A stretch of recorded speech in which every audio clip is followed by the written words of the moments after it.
बस ल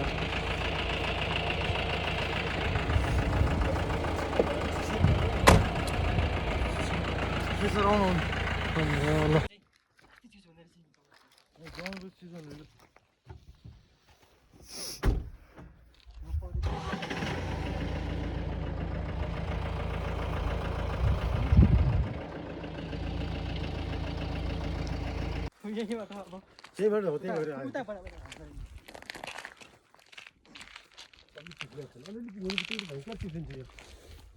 यो पाथी भन्छ यसको नाउ पाथी हाल्ने पाथी हाल्ने यो बागलुङकै एरिया रुकुम हो यो ए सिमाना रुकुम र बागलुङको सिमाना पाथी हाल्ने ठाउँमा परेको हिउँमा हामी चाहिँ सरस्वती एकचोटि खेल्ने मौका पाइयो यसको लागि प्रकृतिलाई हामी धेरै धेरै धन्यवाद दिन्छौँ तल गएर गरे पनि हुन्छ होला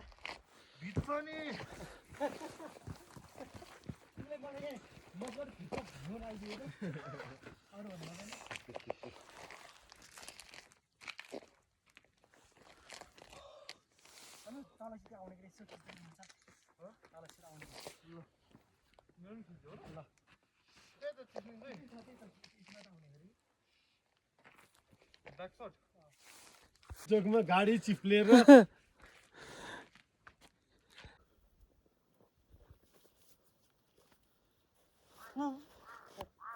ल ल यार म यार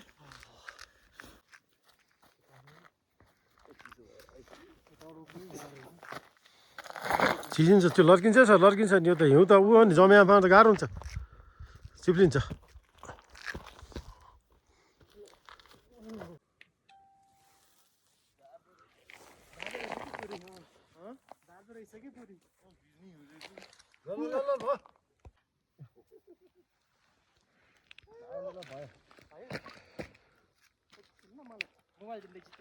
नाम लेखौँ भनेको हुन्छ यसमै खिच्दिनु हो चिसो लाग्छ कि पानी पस्यो क्या यो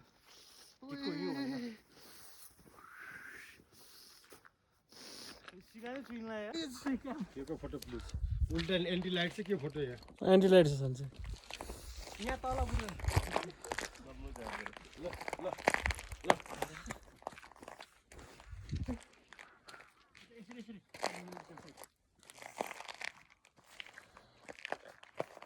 धेरै माथि नगएर त्यो अहिले एकछिनमा त्यो चिसो लागेर कहाँ माथिसम्म गयो फेरि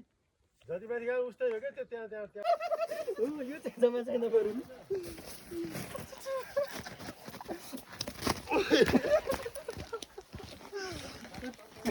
स्वाटै डुब्ने रहेछ त डुब्छ त्यहाँ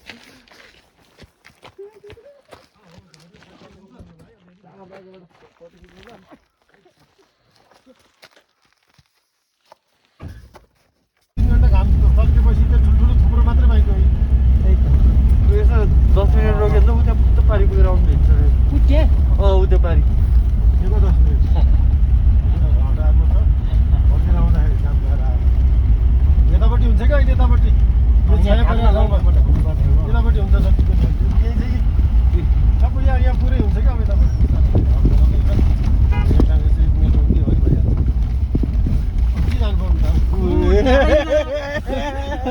यहाँ त तन्नै रहेछ त के थाहा नि अब यो त पुरै स्वर्ग आयो नि त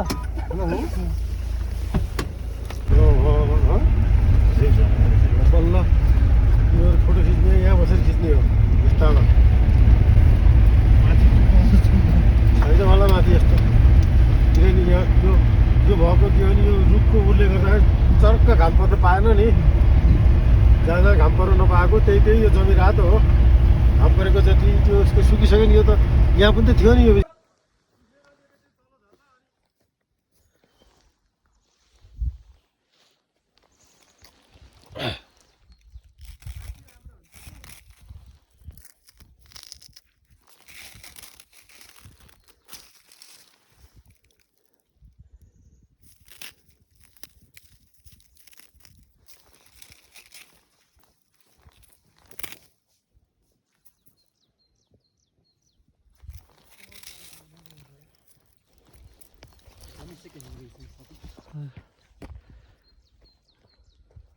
सन्चो त्यो हुँदैन यो अहिले बिरामीलाई यसो खिच सबैजनालाई सन्चो त्यो हुँदैन भाइ जाउँ ल ल हिँड चिसोमा कहाँ थियो गएर अहिले यो ल जाउँ जाउँ जाउँ औ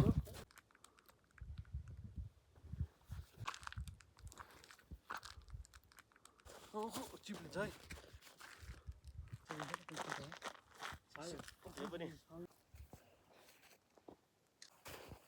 अन्त यतापट्टि फेरि पनि खिच्दिनु उतातिर जान्छ ल म चाहिँ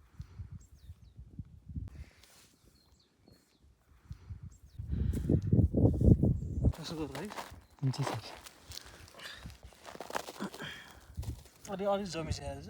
पुरै जमिसकेको रहेछ जाउँ त नजाने त्यहाँ यो चिप्लिन्छ